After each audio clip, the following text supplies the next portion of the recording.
오늘은 사무엘상입니다. 3장 1절부터 14절입니다. 구약성경 412면 사무엘상 3장 1절부터 14절 다 같이 합독하겠습니다. 시작. 아이 사무엘이 엘리 앞에서 여호와를 섬길 때에는 여호와의 말씀이 희귀하여 이상이 흔히 보이지 않았더라. 엘리의 눈이 점점 어두워져 가서 잘 보지 못하는 그때에 그가 자기 처소에 누웠고 하나님의 등불은 아직 꺼지지 아니하였으며 사무엘은 하나님의 궤에 있는 여호와의 전하에 누웠더니 여호와께서 사무엘을 부르시는지라. 그가 대답하되 내가 여기 있나이다 하고 엘리에게로 달려가서 이르되 당신이 나를 부르셨기로 내가 여기 있나이다 하니 그가 이르되 나는 부르지 아니하였으니 다시 누우라 하는지라. 그가 가서 누웠더니 여호와께서 다시 사무엘을 부르시는지라. 사무엘이 일어나 엘리에게로 가서 이르되 당신이 나를 부르셨기로 내가 여기 있나이다 하니 그가 대답하되 내 아들아 내가 부르지 아니하였으니 다시 누우라 하니라. 사무엘이 아직 여호와를 알지 못하고 여호와의 말씀도 아직 그에게 나타나지 아니한 때라. 여호와께서 세 번째 사무엘을 부르시는지라.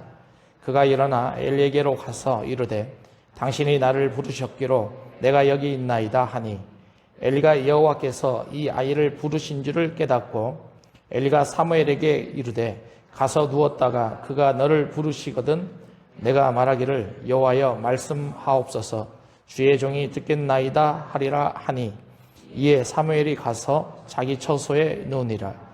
여호와께서 임하여 서서 전과 같이 사무엘아 사무엘아 부르시는지라.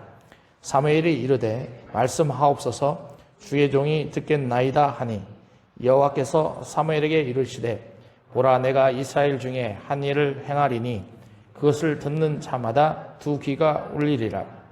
내가 엘리의 집에 대하여 말한 것을 처음부터 끝까지 그날에 그에게 다 이루리라. 내가 그의 집을 영원토록 심판하겠다고 그에게 말한 것은 그가 아는 죄악 때문이니 이는 그가 자기 아들들의 저주를 자청하되 금하지 아니하였음이니라. 그러므로 내가 엘리의 집에 대하여 맹세하기를 엘리 집의 죄악은 제물로나 예물로나 영원히 속죄함을 받지 못하리라 하였노라 하였도다. 아멘. 말씀의 제목은 하나님의 음성을 듣는 사람, 이런 말씀을 제목으로 말씀을 선포하고자 합니다. 여러분, 사람은 태어납니다. 그리고 때가 되면 사람은 나이를 먹게 되고요. 또 30이 넘어가 되면 모든 사람들은 예외 없이 육체적으로 쇠퇴하기 시작합니다. 그런데 기독교인으로서 우리가 점점 몸은 쇠퇴해 가지만 성장해 가야 할 것이 있습니다. 그것은 신앙의 성장이다, 이렇게 볼 수 있다라는 거죠. 겉은 쇠퇴했으나 속마음은 성장해야 된다라는 거예요. 모세가 죽기 전의 모습을 한번 생각해 보시기 바랍니다. 죽음의 문턱에 들어섰는데 눈이 흐리거나 기력이 쇠하지 아니하였다, 이렇게 되어 있습니다. 그만큼 모세는 죽을 때까지 하나님 바라보면서 살았고 하나님 의지하면서 인생을 살아갔다라는 것을 알 수가 있습니다. 그런데 오늘 본문에 나오는 엘리 제사장은 모세와는 다른 모습을 보여줍니다. 그의 눈이 쇠하였습니다. 그의 나이가 많아지니까 육신적으로 괴로워했습니다. 나약합니다. 그래서 처소에서 누워서 인생을 살아가는 이 엘리 제사장의 모습을 볼 수가 있어요. 특히 1절과 2절에 보면 엘리 제사장의 모습과 그 당시 이스라엘 백성들의 영적으로 타락함이 어느 정도인지를 우리는 예측을 할 수가 있습니다. 그 첫 번째가 1절 중간쯤 보면 그렇게 되어 있습니다.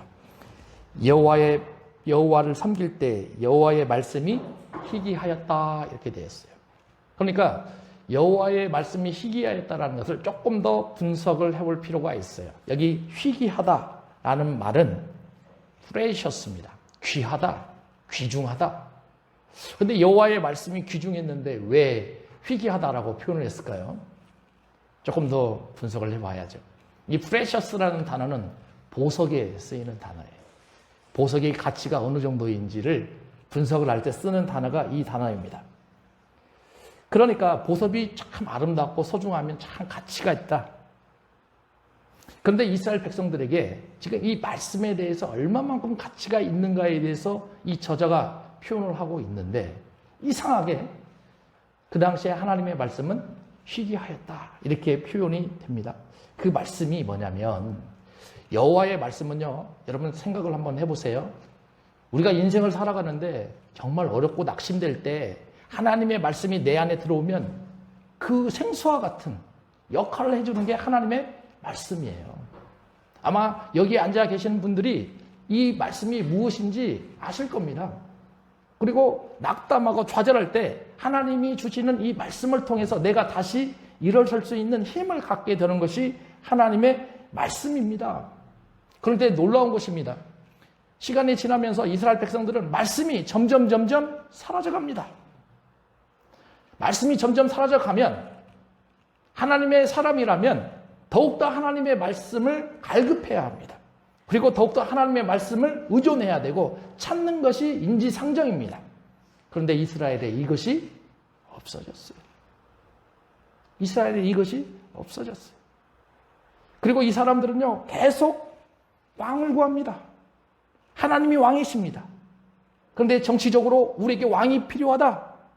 즉 하나님 중심의 삶을 살아가는 것이 아니라 사람 중심의 삶을 살아가고 있는 모습을 여기에 보여주고 있는 것입니다. 종교적으로 보십시오. 배가 고픕니다. 그러니까 이제 바알들에게 드려졌던 음식을 먹기 시작합니다. 제사에 드렸던 음식을 먹기 시작합니다. 그러면 사회적으로는 어떻습니까?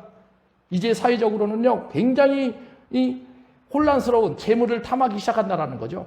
여러분, 그러니까 하나님의 말씀이 희귀하였다, 이 말씀 속에는 다른 것이 아니라 이스라엘 백성들이 정치, 사회, 도덕적으로 타락의 극치에 이르렀다, 이것을 우리에게 알려주고 있어요.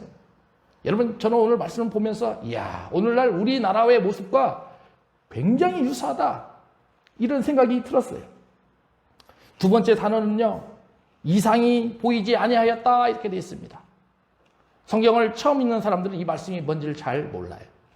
이상이 보이지 아니하였다. 그런데 이 이상이라는 단어는 뭐냐면 비전입니다. 환상입니다. 하나님이 우리에게 말씀해 주신 계시입니다. 그런데 이스라엘 땅에요, 정치적, 도덕적, 또 종교적으로 무뎌지고 망해가니까 하나님이 말씀해 주시는 계시가 나타나지 않는 거예요. 놀라운 일입니다. 우리도 이런 것들을 많이 겪지 않습니까? 여러분, 우리가 이런 하나님의 말씀을 보면서 우리가 얼마나 깊이 생각해야 되는가를 아는 거예요.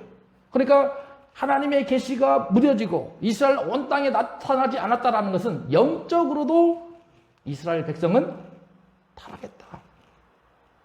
정치, 종교, 도덕, 이제는 영적인 문제까지 이스라엘 백성은 무뎌졌음을 우리는 알 수가 있어요.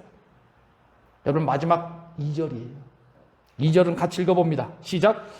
엘리의 눈이 점점 어두워져 가서 잘 보지 못하는 그때에 그가 자기 처소에 누웠더라, 이렇게 돼 있어요. 눈이 어두워졌다고 합니다. 그러면 앞이 안 보입니다. 그런데 이렇게만 생각할 겁니까? 아니에요. 여러분, 이 눈이라는 단어는요, 아인입니다. 히브리어도 아인입니다. 그런데 창세기 19장 14절을 보면 이런 뜻이 있어요. 소돔과 고모라가 멸망할 때입니다. 그래서 소돔과 고모라가 멸망을 할 때 롯이요, 그의 딸들에게 말합니다. 그의 사위들에게 말합니다. 곧 소돔과 고모라가 멸망하니까 이곳을 떠나라, 이렇게 말합니다.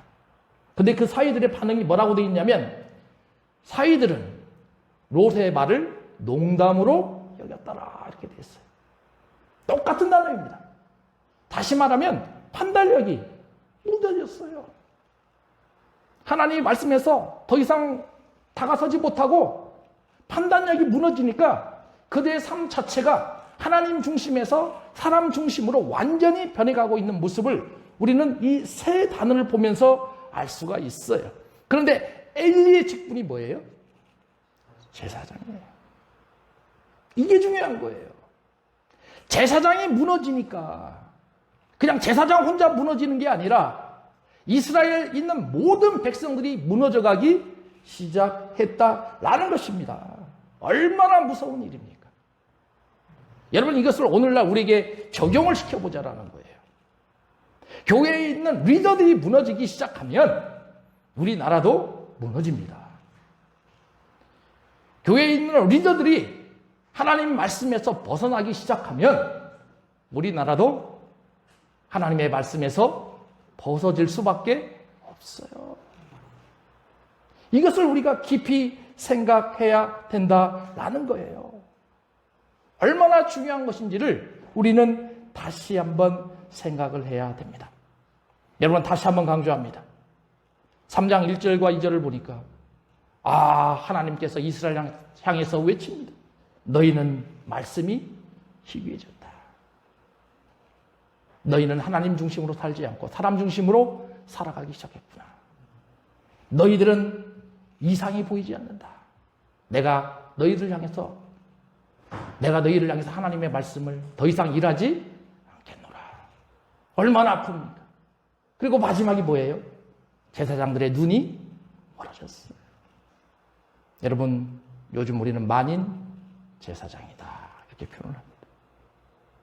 그러니까 우리가 먼저, 나 자신이 먼저 영적인 암흑기에서 벗어나야 됩니다. 그리고 그 암흑기에서 벗어나서 하나님이 일하시는 그 말씀이 무엇인지 분별할 줄 알아야 되고요. 하나님이 세우시려고 하는 내 자신이 하나님의 뜻이 무엇인지를 잘 인식할 줄 알아야 된다는 거예요. 여러분, 이런 암흑기에 놓여져 있는 하나님의 백성들, 근데 하나님은 가만히 있으시냐? 아니에요. 그렇지 않습니다. 여러분, 사무엘상이 오기 전에 우리는 사사기가 있어요. 이 사사기는 400년의 역사입니다. 근데 이 400년의 역사 중에 사사로 세움받은 사람이 13명입니다. 그러면 조사를 해보니까 사사가 13명인데 400년이라면 30년마다 하나님은 사사 한 명을 세웠어요. 여러분, 그러면 30년이 작습니까? 어마어마하게 긴 시간이에요. 어마어마하게 긴 시간이에요.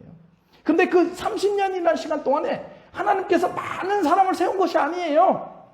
한 명 세웠어요, 한 명. 여러분, 지금 이 시대에도 하나님은 사사와 같은 한 사람을 찾으신다는 거예요. 사사와 같은 한 사람을. 지금 오늘 본문에 나와 있는데 이 사람이 누굽니까? 사무엘입니다. 하나님께서 사무엘을 찾으시기 시작했다는 거예요. 저는 사사기 6장에 있는 기드온을 생각을 해봤어요. 기드온이 과연 어떠한 처지와 환경에 놓여져 있는데 하나님께 부르심을 받았는가? 여러분, 부르심을 받기 전에 이스라엘의 상태가 너무나 처량했어요. 사사기 시대나 이 사무엘 시대나 너무나 동일합니다. 그런데 기드온도요, 미디안으로부터 도망을 갑니다. 그리고 미디안으로부터 쫓김을 당하고요. 어떻게 하면 발견되지 않을까?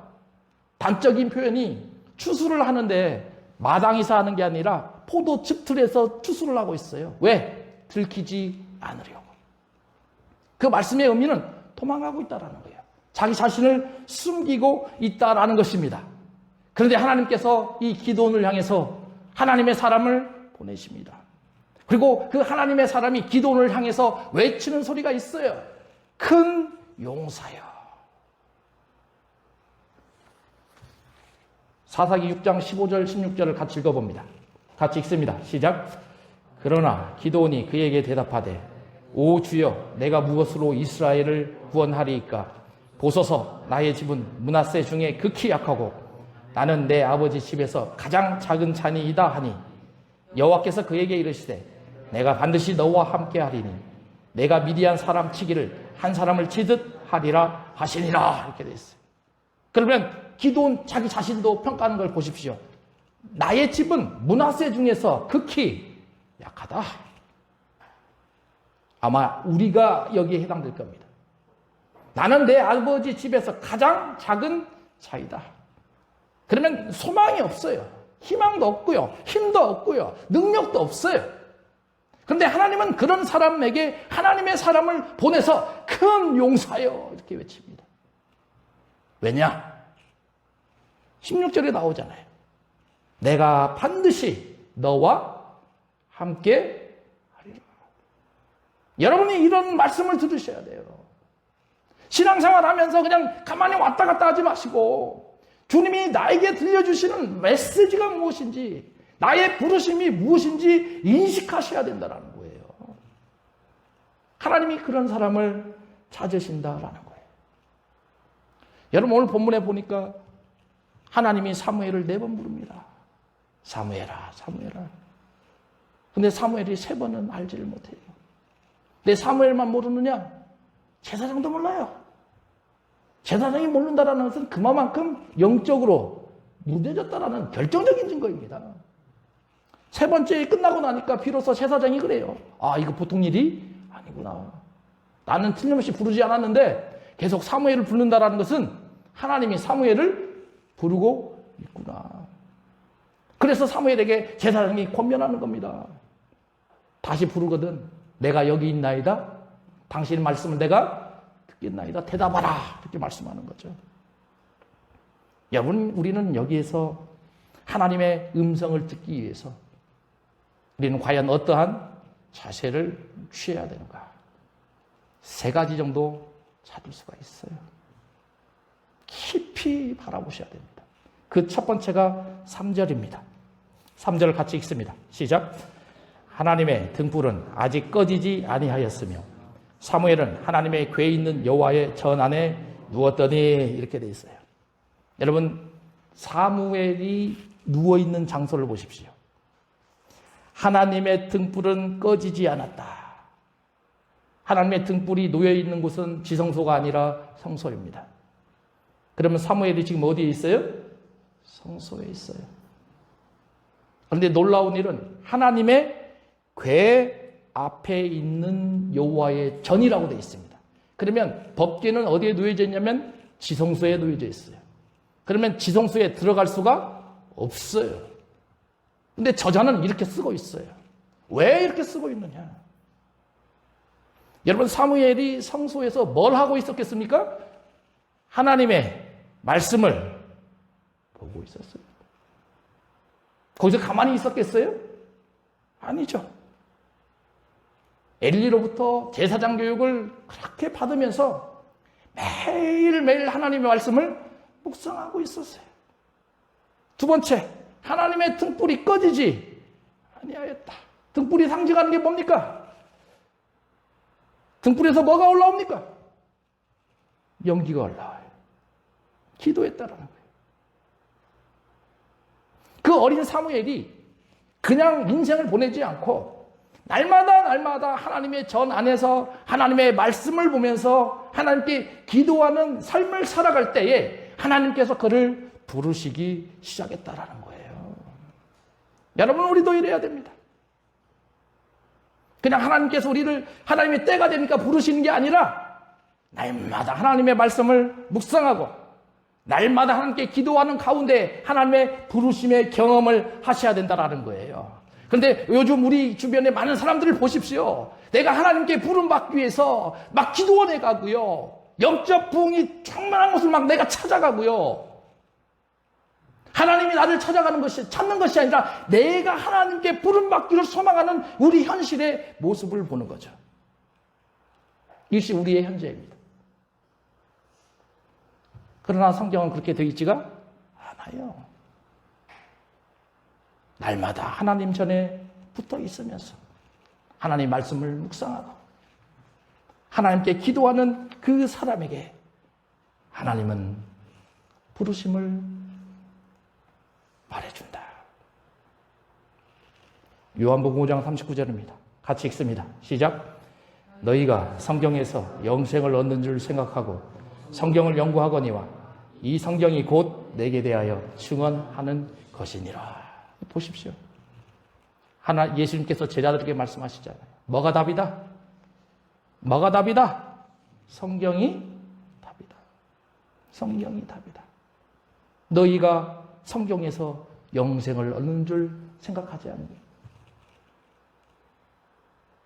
너희가 그 성경을 매일 연구하지 않니? 그 성경이 곧 예수 그리스도를 증언하는 거 아니니?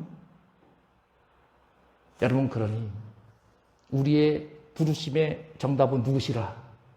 예수님이시라. 인정하십니까? 예수님이십니다. 하나님의 말씀을 묵상하면서 기도하면서 여러분들이 부르심을 받기를 소망합니다. 여러분, 이제 두 번째예요. 하나님의 말씀과 기도 가운데 사무엘이 그렇게 살아갔는데 이제 4절 전반절을 한번 보시기 바랍니다. 4절 전반절을 같이 읽어봅니다. 시작. 여호와께서 사무엘을 부르시는지라 그가 대답하되 내가 여기 있나이다. 이렇게 됐어요. 사무엘은 틀림없이 여호와의 법궤 안에 있는 곳에서 누워 있었습니다. 그리고 그곳에서 말씀과 기도를 계속 보았습니다. 우리가 3절과 4절에서 눈여겨봐야 될 것이 시점이에요. 그가 어떤 때에 이러한 부르심을 받았는가 하는 시점입니다. 그것은 다른 것이 아니라 사무엘은 헌신했습니다. 하나님의 말씀에 충성된 삶을 살았어요. 사무엘은요, 한나가 이 제사장으로 드린, 나신으로서 드린 하나님의 사람이었어요. 그러니까 자신의 직분이 무엇인지를 어렸을 때부터 명확히 알고 있었어요. 그리고 자신의 직분에 따라서 헌신하면서 충성된 삶을 살았습니다. 여러분, 그러니 우리도 하나님으로부터 부르심을 받으려면 충성된 삶을 사셔야 됩니다. 여러분, 크고 작고가 중요하지 않아요. 모세가 시내산으로부터 부르심을 받을 때 생각해 보세요. 모세는 자신의 양떼를 몰고 가고 있었습니다. 다윗이요, 왕으로 부름을 받을 때를 한번 생각해 보십시오. 다윗은 아버지의 양떼를 목동에서 목장에서 돌보고 있었습니다. 이 또 누구입니까? 엘리사를 한번 보십시오. 엘리야가 엘리사를 선택하는데요, 12마리의 소 겨리를 두고요, 밭을 갈고 있었습니다. 예수님의 제자가 얼마나 많습니까? 베드로의 동생 안드레는 뭐 하고 있었습니까? 물고기 잡고 있었습니다. 베드로와 요한은 요한은 또 뭐 하고 있었습니까? 야고보와 요한. 그물을 손질하고 있었습니다.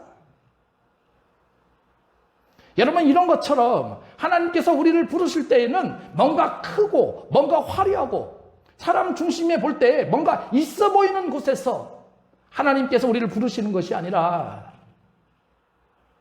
하나님께서 우리에게 맡겨주시는 그 작은 일 하나하나를 충성스럽게 이겨갔을 때 하나님은 큰 일을 맡겨주신다라는 거예요.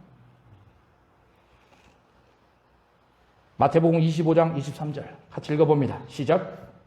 그 주인이 이르되 잘하였도다 착하고 충성된 종아 내가 적은 일에 충성하였음에 내가 많은 것을 내게 맡기리니 내 주인의 즐거움에 참여할지니라. 이렇게 돼 있어요. 여러분, 작은 일을 할 수 없는 사람이 큰 일을 할 수 있습니까?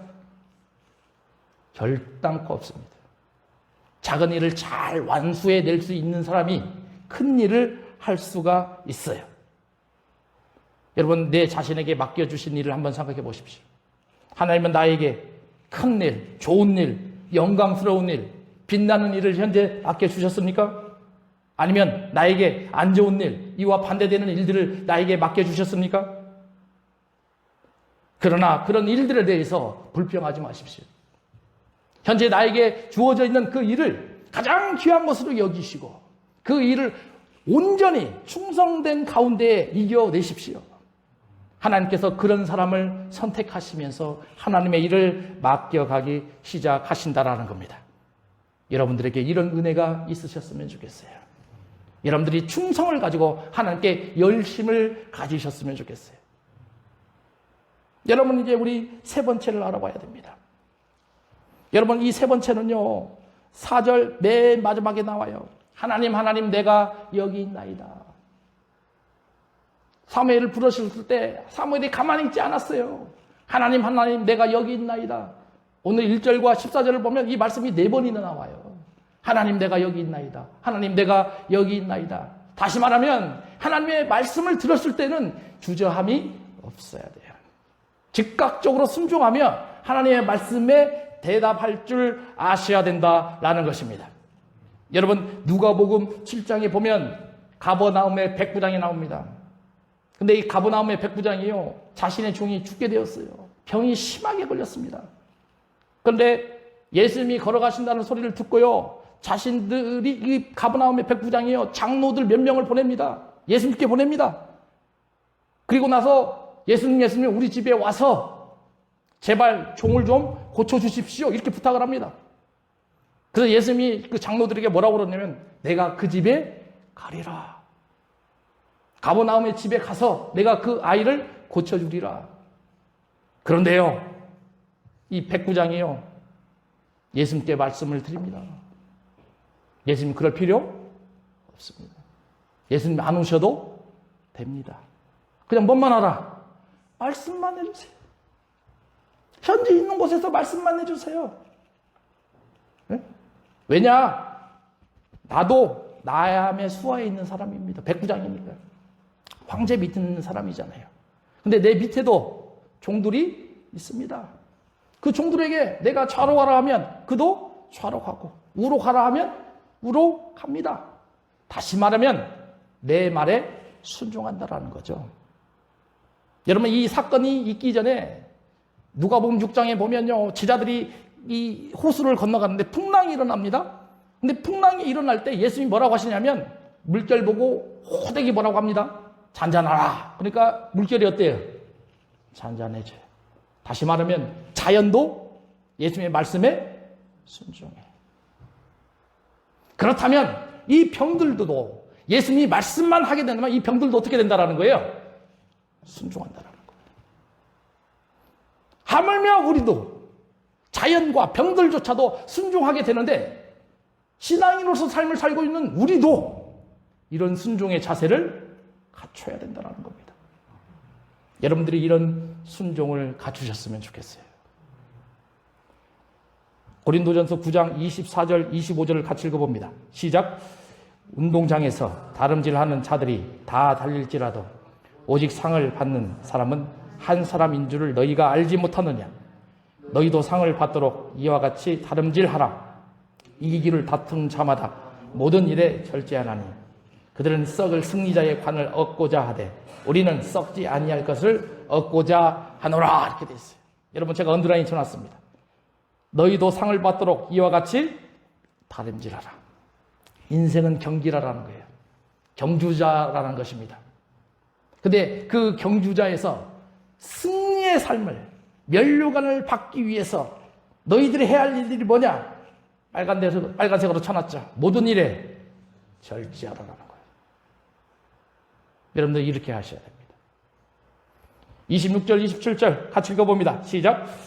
그러므로 나는 다름질하기를 향방 없는 것 같이 아니하고 싸우기를 호공을 치는 것 같이 아니하며 내가 내 몸을 쳐 복종하게 함은 내가 남에게 전파한 후에 자신이 도리어 버림을 당할까 두려워함이로다. 이렇게 됐어요. 여러분, 26절에 보십시오. 나는 다름질하기를 향방 없는 것 같이 아니하였다. 경기하는 사람들을 보십시오. 목적지가 분명합니다. 그러면 여러분들도 목적지가 분명하셔야 됩니다. 그리고 그 목적지를 향해서 트랙을 벗어나면 안 돼요. 그 트랙에 갇혀서 전심전력 앞으로 질주하셔야 된다는 겁니다. 그래야 그런 사람은 싸우기를 허공에 치는 것 같이 아니한다. 27절 언더라인 쳐놨습니다. 이렇게 하기 위해서 또 뭐라고 되어 있어요? 내가 내 몸을 쳐서 뭐하라? 복종하라. 누구에게? 주님에게. 여러분, 내 몸을 치십시오. 절제하십시오. 목적을 세우십시오. 그리고 여러분들의 삶을 온전히 주님께 맡기십시오. 하나님의 놀라운 역사가 여러분들과 함께 하실 것입니다. 여러분들의 그런 능력이 나올 겁니다. 여러분, 그러면 사무엘도 바로 알았으면 얼마나 좋아요. 네? 우리도 그러잖아요. 하나님께서 우리를 부르셨을 때 바로 알고 바로 순종하고 그랬으면 얼마나 좋아요. 근데 그게 잘 되지가 않아요. 왜 안 되느냐? 이유가 있죠. 그 답이 7절에 있습니다. 3장 7절을 봅니다. 같이 읽어봅니다. 시작. 사무엘이 아직 여호와를 알지 못하고 여호와의 말씀도 아직 그에게 나타나지 아니한 때라. 이게 답이에요. 여러분 사실 사무엘을 생각해 보십시오. 사무엘의 직분이 뭐예요? 어리지만 제사장 훈련을 받고 있습니다. 그럼 하나님 알아요? 몰라요? 말씀 알아요? 몰라요? 알아요. 그런데 이 본문을 보니까 7절에 보니까 여호와를 알지 못하고 여호와의 말씀도 아직 알지 못하더라. 이렇게 돼 있어요. 놀라운 일이죠. 현실적으로는 다 알고 있어요. 그런데 모른다고 돼 있습니다. 2장 12절에 보면 거의 유사한 말씀이 하나 나옵니다. 2장 12절 같이 읽어봅니다. 시작. 엘리의 아들들은 행실이 나빠 여호와를 알지 못하더라. 이거 이해가 되죠? 행실이 나쁘니까 여호와를 알지 못하더라. 이게 이해가 돼요. 근데 사무엘은 경건합니다. 신앙생활을 잘 하고 있습니다. 그런데도 여호와를 잘 알지 못하더라. 세 번째까지는 하나님을 알지 못했어요. 근데 네 번째에 하나님을 알았어요. 여기에 힌트가 있죠. 여러분 하나님을 아는 것, 하나님의 말씀을 아는 것 단순한 지식으로 된다 안 된다? 된다 안 된다? 안 돼요. 여러분들 아무리 성경 많이 읽으셔도 안 됩니다. 여러분들이 하나님을 하나님답게 알려고 하신다면 여러분들이 하나님의 일하심을 체험하셔야 됩니다.